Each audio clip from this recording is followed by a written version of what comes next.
हैं तो 10 सेक्शंस की हम एक रिवीजन लेने जा रहे हैं, लेकिन रिवीजन का एक अंदाज जरूर आप कैच कीजिए।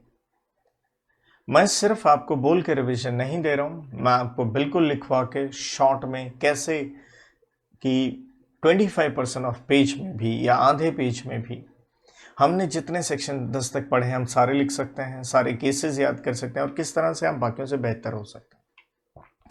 कि 6 पेज का काम और आधे पेज में फिर हम उसे दोबारा लिख रहे हैं। सो बच्चों, दिस इज अ रिवीजन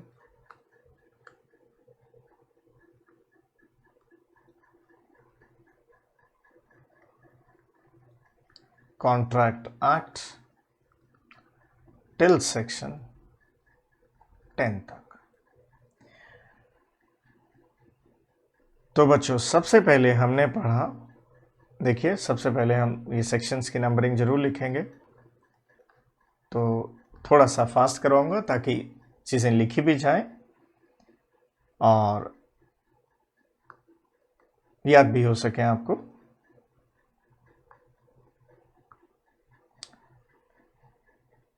तो सेक्शन नंबर 1 में सबसे इंपॉर्टेंट बात थी इस एक्ट की कमेंसमेंट। तो ये एक्ट आया 1/9/1872 को। Short title, extent, entire India and commencement.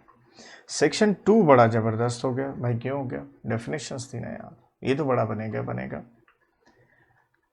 तो सेक्शन 2 में डेफिनेशन आई, तो याद कीजिए 2A में क्या आया? ऑफर आई, और ऑफर को हमने आसान करने के लिए क्या बना दिए? कोड की। Communication plus willingness plus what? Accent.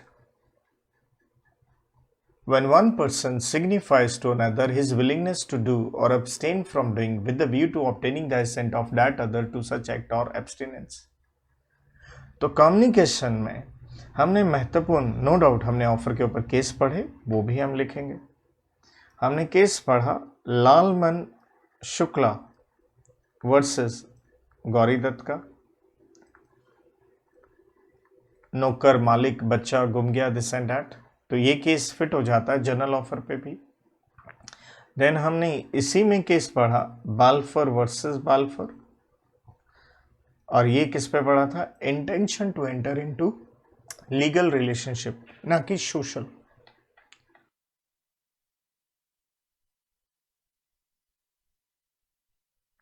कि ऑफर में इंटेंशन होनी चाहिए लीगल रिलेशनशिप में एंटर करने की।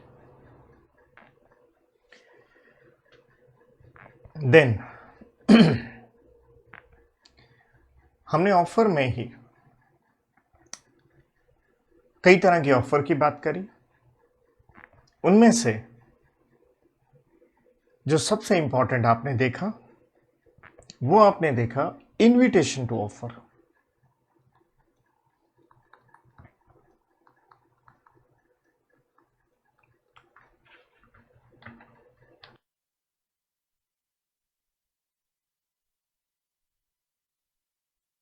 तो याद कीजिएगा, इसमें हमने कोड की दी थी पिक, proceeds an offer, inducement to offer, circulation of offer. और यहां हमने 3 सिचुएशन भी बनाई थी। सेल्फ सर्विस सिस्टम, जिसपे हमने केस पढ़ा था pharmaceutical society of Great Britain versus Boots cash chemist. And second situation हमने इसमें बनाई थी very important, mere statement of price, जहां बच्चों हमने केस पढ़ा था very important case of Harvey versus Facey. Will you sell your Bumper Hall Pen, quote lowest price, the lowest price is dash. तो हमने कहा था ये स्टेटमेंट ऑफ प्राइस है और कुछ नहीं है। और इसी में एक केस और पढ़ लिया था इसी के साथ, मैकफर्सन वर्सेस अपन्ना, इसी पॉइंट पे।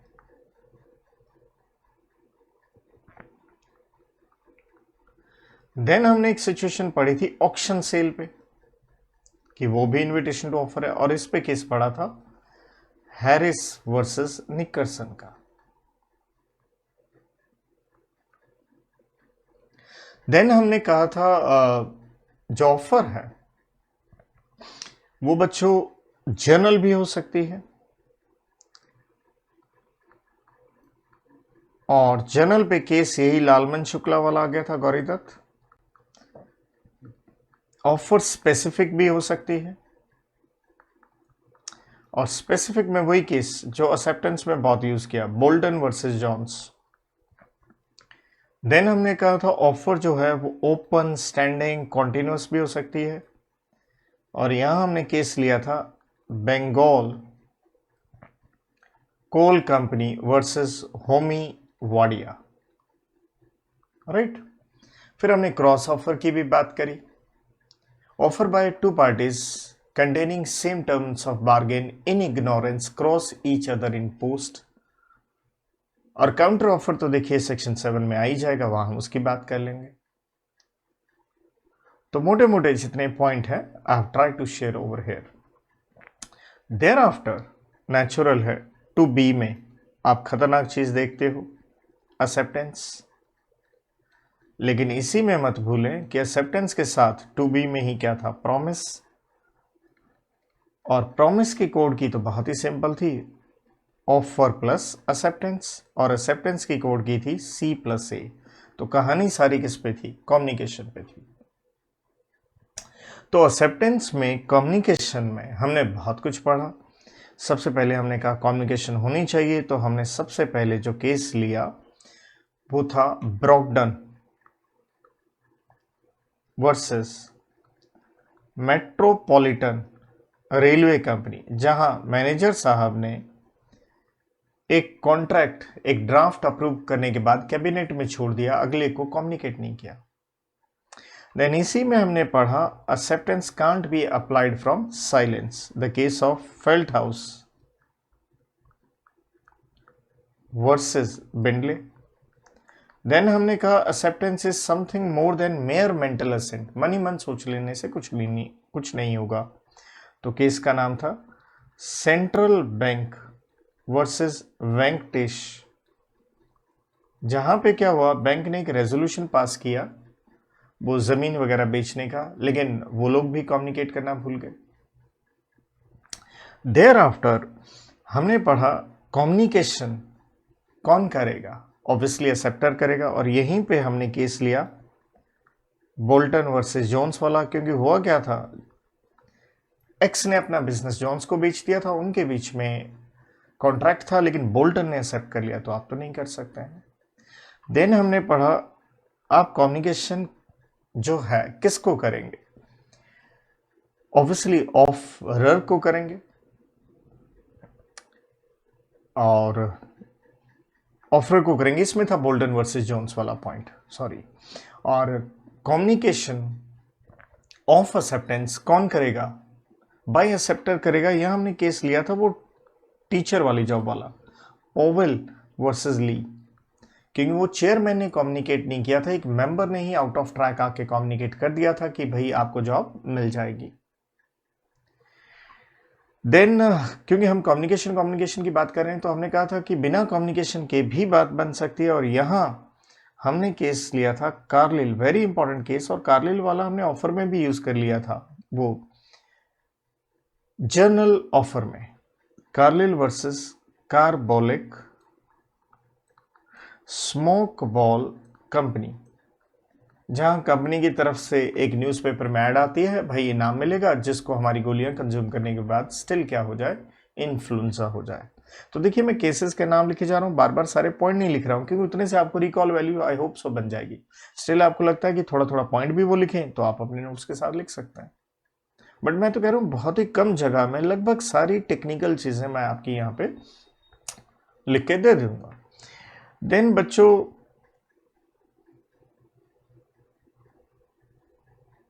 हमने एक्सेप्टेंस में ही एक चीज पढ़ी थी कि एक्सेप्टेंस हम कर रहे हैं टेलीफोन वगैरह से, तो वो टेलीफोन वगैरह से आप कर रहे हो, तो यहाँ ईमेल वगैरह इससे कर रहे हो, राइट। तो हमने कहा था एक्सेप्टेंस का टाइम क्या होगा, प्लेस क्या होगा, तो हमने पढ़ा था व्हेन रिसीव्ड, और ये चीज हमने पढ़ी थी एक केस से एंटोर्स लिमिटेड, वर्सेस, नाम थोड़ा बड़ा सा था, माइल्स फार ईस्ट कॉरपोरेशन। और देन इसी में हमने एक्सेप्टेंस में ही एक बात और पढ़ी थी, स्टैंडर्ड फॉर्म ऑफ कॉन्ट्रैक्ट की। और ये स्टैंडर्ड फॉर्म ऑफ कॉन्ट्रैक्ट था, कुरियर से, ट्रक से, कैरियर से सामान भेजा गया था, लेकिन बाद में उन्होंने एक सर्कुलर जारी कर दिया था कि हम अपनी लायबिलिटी क्या कर रहे हैं, लिमिट कर रहे हैं। तो आप ऐसा कर नहीं सकते। केस का नाम था Raipur transport company versus Ghanshyam. Clear? तो मैंने जो भी है डेफिनेशन के साथ जो भी रेलिवेंट इंपॉर्टेंट पॉइंट हैं जितने बन सकते हैं उतना शेयर करने की कोशिश करी यहाँ पे। अच्छा, 2C आप सारे जानते हो, वो तो बहुत ही आसान था। तो उसमें था दो बातें, प्रोमिसर एंड प्रोमिसी। प्रोमिसर क्या था, मेकिंग प्रपोजल, और प्रोमिसी क्या था बच्चों, एक्सेप्टिंग प्रपोजल।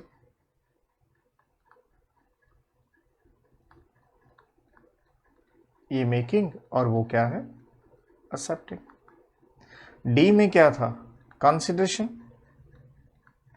डेफिनेशन हमारी पेंडिंग पड़ी है, सिंपल मतलब क्या था, समथिंग इन रिटर्न। और लीगल वर्ड क्या थे बच्चों, क्विड प्रो क्यू। तो ये एक डेफिनेशन जो है हमारी अभी भी पेंडिंग है, क्योंकि ये हम पढ़ेंगे सेक्शन 25 के साथ जाके। ई में क्या आ गया था आपका, एग्रीमेंट। तो एग्रीमेंट तो बहुत ही आसान डेफिनेशन बन गई थी, promise plus consideration. Every promise and every set of promises forming consideration for each other. और एफ में क्या था, रेसिप्रोकल प्रोमिसेस, और उसका भी डेफिनेशन क्या था, सेम यही एग्रीमेंट वाला, P plus C, promises forming consideration और part of consideration for each other. जी में क्या आ गया था, कॉन्ट्रैक्ट। और कॉन्ट्रैक्ट तो बहुत ही सिंपल था, डेट इज एग्रीमेंट प्लस इन्फोर्सेबिलिटी। और इन्फोर्सेबिलिटी कब होगी, जब आप सेक्शन 10 सेटिस्फाई कर देंगे, वो हम लिखेंगे ऑर्डर में।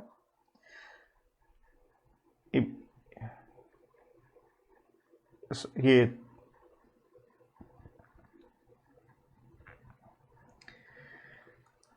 यहां पे गलत लिखा गया, कॉन्ट्रैक्ट आपका H में आया था, उससे पहले देखिए G में आया आपका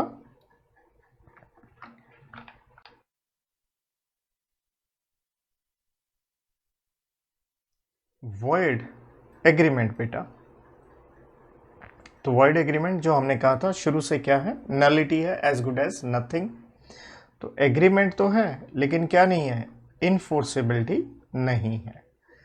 H में आपका ये कॉन्ट्रैक्ट बना, डेट इज एग्रीमेंट भी है, इनफोर्सेबिलिटी भी है। और इनफोर्सेबिलिटी कहाँ आएगी बच्चों, सेक्शन 10 में। और I में क्या आया आपका, वॉइडेबल कॉन्ट्रैक्ट आया। तो हमने यहां कहा था कि आपको वॉइड करने की क्या है, एबिलिटी है। और ये एबिलिटी किसको दी गई है, ये ऑप्शन किसको दी गई है, एक पार्टी को दी गई है। और ये ऑप्शन क्यों दी जाती है, क्योंकि हमने कहा था फ्री कंसेंट जो है वो नहीं है। An agreement enforceable by law but at the option of one of the party. Last में 2J, that is void contract. void contract क्या था, कॉन्ट्रैक्ट है लेकिन क्या हो गया, सी हो गया। सी मतलब सीज हो गया। और सीज के हमने रीजन क्या दिए थे, सब्सिक्वेंट इम्पॉसिबिलिटी। तो ये थी डेफिनेशंस। इसके बाद नेचुरल है, सेक्शन 3 आ गया। तो सेक्शन 3 में बच्चों हमने क्या पढ़ा, मोड्स ऑफ कम्युनिकेशन पढ़े। और मोड्स ऑफ कम्युनिकेशन हमने दो पढ़े, या तो एक्ट होगा बाय वर्ड्स या फिर क्या होगा, omission, sale on approval basis वाला एग्जांपल। सेक्शन 4 बहुत ही इंपॉर्टेंट था क्योंकि उसमें हमने क्या पढ़ा, कंप्लीशन। किस चीज की, ऑफ कम्युनिकेशन। किसकी कम्युनिकेशन, तो यहां दो बातें हो गई, ऑफ ऑफर एंड एक्सेप्टेंस, क्योंकि दोनों का लॉ ही क्या था, यहाँ डिफरेंट था बच्चों। तो ऑफर में हमने क्या कहा था, ऑफर का कम्युनिकेशन कब कंप्लीट होगा, when comes to the knowledge of person to whom made. और एक्सेप्टेंस में क्या पढ़ा था, when put in the course of transmission to be out of reach of acceptor, वो मैंने कहा था पोस्ट वाली सिचुएशन में। सेक्शन नंबर 5, ये रेवोकेशन की बात करी हमने। Revocation of offer and acceptance. तो हमने कहा ऑफर कब रिवोक होगी, बिफोर एक्सेप्टेंस, और एक्सेप्टेंस कब रिवोक होगी, before it reaches offer. And section 6 में बच्चों आज ही हमने किया भी इससे पहले, मोड्स, तरीके ऑफ रेवोकेशन, किसके, ऑफ ऑफर के। तो ये भी हमने 2 कैटेगरीज में दिए, या तो नोटिस या अदर देन। तो अदर देन में हमने कई पॉइंट पढ़ने की कोशिश करी। तो अदर देन में टाइम आया, और इम्पॉर्टेंट पॉइंट था डेथ इनकैपेसिटी वाला। टाइम में हमने कहा टाइम प्रिस्क्राइब्ड है या नहीं है, नहीं है तो रीजनेबल टाइम होना चाहिए, और रीजनेबल टाइम में ही हमने केस भी किया, वो भी साथ में लिख सकते हैं आप। Ramsgate Victoria hotel versus Montefiore नाम से केस किया हमने। और डेथ इनकैपेसिटी में भी हमने 2 सिचुएशन बताई हैं कि अगर आपको पता है तो कैंसिलेशन है, नहीं पता है, पर्सनल स्किल पे बेस्ड नहीं है, तो वो वैलिड कॉन्ट्रैक्ट हो सकता है। देन कई छोटे छोटे पॉइंट हमने यहाँ पढ़े कि ऑफर कैंसिल हो गई क्योंकि अगले ने रिजेक्ट कर दी, या काउंटर ऑफर लगा दी, या सब्सिक्वेंट क्या हो गई, इम्पॉसिबिलिटी हो गई, या फिर कंडीशंस जो प्रेसिडेंट थी पहले आपने फुलफिल करनी थी, आपने कंडीशंस फुलफिल नहीं करी। 7th सेक्शन हमने पढ़ा था एक्सेप्टेंस जो होगी टू बी एब्सोल्यूट, जैसी ऑफर वैसी एक्सेप्टेंस या अनकंडीशनल। और यहीं से हमने नाम दिया, अगर ऐसा नहीं होगा तो हम इसे नाम देंगे किसका, काउंटर ऑफर का। और यहां पे बच्चों हमने 3 केस पढ़े थे। एक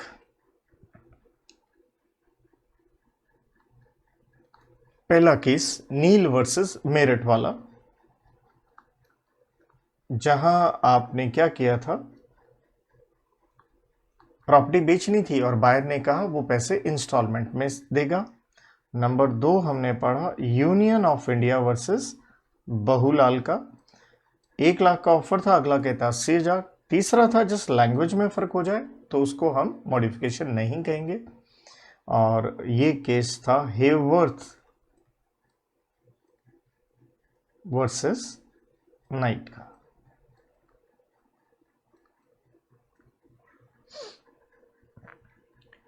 देयर आफ्टर बच्चों सेक्शन नंबर 8 आया कि एक्सेप्टेंस, ये था employed acceptance bye furnishing conditions. Acceptance bye furnishing conditions या कॉन्सिडरेशन दे देना, इसी को हमने नाम दिया था इंप्लॉयड एक्सेप्टेंस। और नेचुरल है, इसके ऊपर हमने केस कौन सा पढ़ा था, Carlill versus carbolic smoke ball, carbolic smoke ball company वाला। देयर आफ्टर 9 हमने कहा था कॉन्ट्रैक्ट में बी एक्सप्रेस और इम्प्लाइड। तो एक्सप्रेस में हमने वर्ड्स वाली बात कर ली, ओरल और रिटर्न, और इम्प्लाइड, इम्प्लाइड हमने कहा था अदर देन बाय वर्ड्स, इसकी 2 ब्रांचेस हैं, टेसिट एंड क्वासी कॉन्ट्रैक्ट। और क्वासी हमने कहा था 68 से 72 में पढ़ेंगे, विच party is never intended created by operation of law. And tacit क्या था, हमने वर्ड साइलेंस भी इस्तेमाल किया था, हमने कहा था बाय योर कंडक्ट या बिहेवियर, एटीएम वाला एग्जाम्पल था। और क्वासी कॉन्ट्रैक्ट में based on doctrine of unjust enrichment था, और यहाँ एग्जाम्पल हमने लिया था फाइंडर ऑफ लॉस्ट गुड्स वाला सेक्शन नंबर 71 में, कि आपकी ड्यूटी है ट्रू ऑनर को ढूंढिए। सेक्शन नंबर 10 में जाते हैं तो बेटा असेंशियल्स आ गए थे कि ये एसेंशियल सेटिस्फाई करें, इन्फोर्सेबिलिटी हो जाएगी किसकी, एग्रीमेंट की, वो क्या बन जाएगा, कॉन्ट्रैक्ट। तो कोटेशन जो थी सेक्शन 10 की ऐसे थी, all agreements are contract if made with free consent of parties competent to contract for a lawful object and consideration and are not hereby expressly declare to be void. But मैं इसको आपको कुछ इस अंदाज में लिख देता हूँ। देखिए, सबसे पहले तो आप दोनों पार्टीज के ऊपर पढ़िए, जैसे हमने ऑफर एंड एक्सेप्टेंस पढ़ लिया। नंबर 2, आप देखिए वो पार्टीज क्या होनी चाहिए, केपेबल, जिसके ऊपर माइनर वाली बात की थी सेक्शन 11 एंड 12। देन नंबर 3, इनकी कंसेंट क्या होनी चाहिए, फ्री होनी चाहिए, और फ्री कंसेंट हम पढ़ेंगे 13 से 22 में। Then lawful object and consideration होना चाहिए, जो मैंने बताया था सेक्शन नंबर 23 एंड 24 में। And are not here by expressly declare to be void, तो एक वॉइड एग्रीमेंट की लिस्ट आ जाती है, और ये मैंने कह दिया था अगले, फिर आप 25 से 30 ले लीजिए। तो इस तरह से एक सेक्शन की रिदम यहाँ बन जाती है कि पार्टीज में ऑफर एंड एक्सेप्टेंस आ गया, ये 3 से 9 है, ये 11-12 है, ये 13 से 22 है, ये 23 से 24 है, और फिर उसके बाद वर्ड एग्रीमेंट 30 तक चले ही जाते हैं, तो ये आ गई। इसके अलावा भी हमने एसेंशियल्स में और भी इनके अंदर से पॉइंट निकाल के लिख दिए थे कि सारी लीगल फॉर्मेलिटीज़ पूरे करें, इंटेंशन लीगल रिलेशनशिप की होनी चाहिए, और टर्म्स बड़ी ही क्लियर होनी चाहिए, एम्बिगुअस नहीं होनी चाहिए, वो नॉर्मल सी बातें हैं, ऐसा सेक्शन में कवर्ड नहीं है। इसके अलावा कुछ हमने मिस किया हो तो देखिए, नो डाउट फास्ट विजन दी है तो कुछ चीज़ें मिस भी हो सकती हैं। जैसे अगर मैं कहूँ एक्सेप्टेंस में हमने एक आधे केस और भी किए थे भाई, और एक्सेप्टेंस में जैसे यहाँ है, मैं लिख भी दूँ तो ये हमने कहा था कम्युनिकेशन ऑफ स्पेशल कंडीशंस। तो ये कुछ स्पेशल कंडीशंस के ऊपर अगर आप रिकॉल करें, क्योंकि उस सेक्शन में कहीं कवर भी नहीं हुआ था, तो हमने 2-3 केसेस के ऊपर लिए थे। एक बड़ा अच्छा केस था लिली वाइट वर्सेस आर मनुस्वामी का, जहां याद कीजिए हमने पढ़ा था कि भाई वो लॉन्ड्री में कपड़े भेजे थे और अगले ने कहा था खराब हो जाएंगे तो सिर्फ 15% देगा, तो हमने कहा था ये अनरीजनेबल है। वरना हमने कहा था स्पेशल कंडीशंस क्या होती हैं, टिकट के पीछे वगैरह लिखा होता है, आपको मानना पड़ता है। तो वो केस हमने किया था Mukul Datta versus Indian airlines का।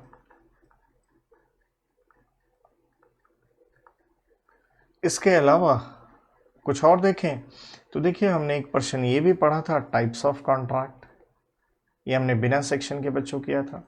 टाइप ऑफ कॉन्ट्रैक्ट अगर आप याद करें तो हमने कुछ उसके बेसिस लेके किया था, और एक था बेसिस ऑफ व्हाट, लीगैलिटी, एक था इन्फोर्सेबिलिटी, एंड तीसरा बेसिस जो आपका हो गया on the basis of formation, चौथा बेसिस बेटा हमने किया था परफॉर्मेंस, और पांचवा बेसिस आप कहना चाहें तो उसे कह सकते हैं English law, if you can recall. तो लीगैलिटी में सारे पॉइंट आ गए थे, बस उसमें एक डिफरेंट अलग से क्या पढ़ा था हमने, इलीगल एग्रीमेंट, राइट, जो कि आईपीसी के अगेंस्ट होते हैं, फॉरबिडन होते हैं by law, that means prohibited होते हैं, क्रिमिनल इन नेचर होते हैं, और ये सारे के सारे एग्रीमेंट क्या होते हैं, वॉइड होते हैं। कोलेटरल ट्रांजैक्शंस भी इनसे रिलेटेड क्या होती हैं, वॉइड होती हैं। इन्फोर्सेबिलिटी में खूबसूरत हमने पढ़ा था अनइन्फोर्सेबल कॉन्ट्रैक्ट। तो हमने अनइन्फोर्सेबल का मेन रीज़न क्या दिया था, हमने कहा था जनाब टेक्निकल डिफेक्ट है, और टेक्निकल डिफेक्ट देखें तो मैंने आपको 4 यहाँ रीजंस भी देने की कोशिश करी थी। ए, राइटिंग में नहीं है, बी, स्टैम्प का इशू है, सी, रजिस्ट्रेशन नहीं करवाई आपने, एंड डी, टाइम क्या हो गया, लैप्स हो गया, that is limitation act of 1963, जहां उदाहरण दिया था आपको मैंने टाइम बार्ड डेट का। Then on the basis of formation में ऑब्वियसली वही सेक्शन नंबर 9 आ गया, एक्सप्रेस और इम्प्लाइड। परफॉर्मेंस में आप याद कीजिए, एक था यूनिलेटरल कॉन्ट्रैक्ट, एक आदमी ने काम कर दिया है, दूसरा बायलेटरल कॉन्ट्रैक्ट, बायलेटरल था दोनों ने अभी काम करना है, तीसरा था एग्जीक्यूटेड, दोनों ने काम कर दिया है, क्लियर, एंड फोर्थ था एग्जीक्यूटरी। तो एग्जीक्यूटरी हमने कहा था ये या तो यूनिलेटरल हो सकता है या ये बायलेटरल कॉन्ट्रैक्ट हो सकता है। इंग्लिश लॉ में हमने कहा था contract of record as per court order judgment, और साथ में यहाँ पे मैंने कहा था recognizance a bond executed before court. And B में क्या था कॉन्ट्रैक्ट अंडर सील, जो हमने कहा था राइटिंग में है, स्टैम्प्ड है, साइंड है, रजिस्टर्ड है। देन बच्चों हमने और क्या पढ़ा, हमने पढ़े डिफरेंसेस। लेकिन आप याद करो डिफरेंसेस को दो कैटेगरी में तोड़ लें तो एक था एग्रीमेंट वर्सेस कॉन्ट्रैक्ट, और एक वो सारे के सारे हमने इकट्ठे कर दिए थे अदर्स। तो एग्रीमेंट वर्सेस कॉन्ट्रैक्ट में कितना इजी, देखिए कोड की का ये बेनिफिट होता है, ये दिया था आपको कोड की, don't mess with me what son, meaning example section, एस से था स्कोप, ओ से थी ऑब्लिगेशन, एन से था नेचर। और यहाँ कोड की क्या दी थी, डोंट मेस विद मी किसने कहा, प्रियंका चोपड़ा ने कहा, क्योंकि क्या चल रही है फिल्म की रील।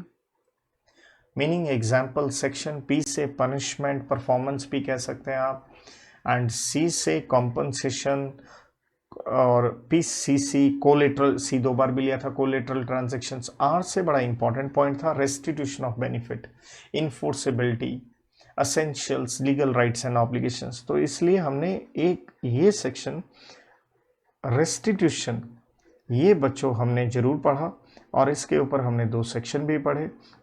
तो रेस्टिट्यूशन ऑफ बेनिफिट पे एक सेक्शन लिया था 64, एक लिया था 65। 64 था अगर वॉइडेबल कॉन्ट्रैक्ट है बेटा, ठीक है जी, एंड 65 किस पे था, दो चीजों पे था, void agreement and void contract. And please ना भूलें, बहुत ही इंपॉर्टेंट, हमने इनके ऊपर 4 इलस्ट्रेशंस भी पढ़ी थी, तो वो नहीं भूलनी आपने, क्योंकि उनके ऊपर प्रश्न आपको आ सकते हैं। तो अब ध्यान दीजिए, आधे पेज के अंदर अंदर मैंने क्या किया, लगभग मेरे दिमाग में जो रिकॉल वैल्यू आई, जो मैंने आपको पढ़ाया, मैं ये रिवीजन आपको दे रहा हूँ। कोई ऐसा नहीं कि मैं कोई तैयार करके आया कि कुछ सोचा, लेकिन जितने दिन से पढ़ रहा हूँ और लगभग मुझे लगता है कोई एक आधी चीज छोड़ी हो तो अलग बात है, तो लगभग मैंने लिख दिया। तो देखिए इतना पेज है, तो ये चीजें हैं जो हमें, जैसे ये शॉर्ट करके आपको दिखाया, ये चीजें हैं जो आपको आधे पेज में, जो आपको दूसरों से बेहतर बनाती हैं अगर आपने लिखी हैं। और हमेशा आप क्या कर सकते हैं, जैसे आपको लगे कि मैं भूल रहा हूं तो मेरे रिवीजन करवाए बिना भी, जिस दिन आपको लगे, मैं तो बहुत ही सिंपल भाषा में कहता हूं कि आपको क्या करना चाहिए, 1 2 3 4 5 ऐसे करके लिखते जाइए, उसके आगे सेक्शन भरते जाइए, जो केस याद आए डालते जाइए, कुछ भूल जाता है कॉपी में देखते जाइए। This is the best trick. फिर से ये कहूंगा, जिंदगी में कोई शॉर्टकट्स नहीं है बेटा, मेहनत तो करनी होगी। और देखिए जैसे ऐसे मैंने रिवीजन दोबारा लिख के करवाई, ये मेरे लिए कोई ज़रूरी नहीं था। हर क्लास में मैं कोशिश करता हूँ आपको रिवीजन करवाऊँ, और कई दिन हो गए कहते हुए, अब धीरे धीरे मेरा कहना ये चीज़ बंद होता जाएगा और मैं ज़्यादा कॉन्सेंट्रेट पढ़ाने पे ही करूँगा। तो ये चैप्टर हो गया। हर चैप्टर के साथ देखिए आपकी प्रिंटेड बुक में कुछ क्वेश्चंस भी दिए गए हैं, आप सॉल्व कर सकते हैं। कोई डाउट हो कभी भी आप मुझसे पूछ सकते हैं, उनके हिंट या आंसर लिखा हुआ, तो उनमें कोई बड़ी रॉकेट साइंस नहीं है। हाँ, नो डाउट कि एग्जाम में क्वेश्चन आ जाए कैसे सॉल्व करना है, कैसे प्रैक्टिकल क्वेश्चन सॉल्व करें, तो ये मैं आपसे किसी ना किसी दिन, जब भी दिल करेगा, आने वाले 2-4 दिन में, I will have a word with you. तो इसके साथ नमस्कार।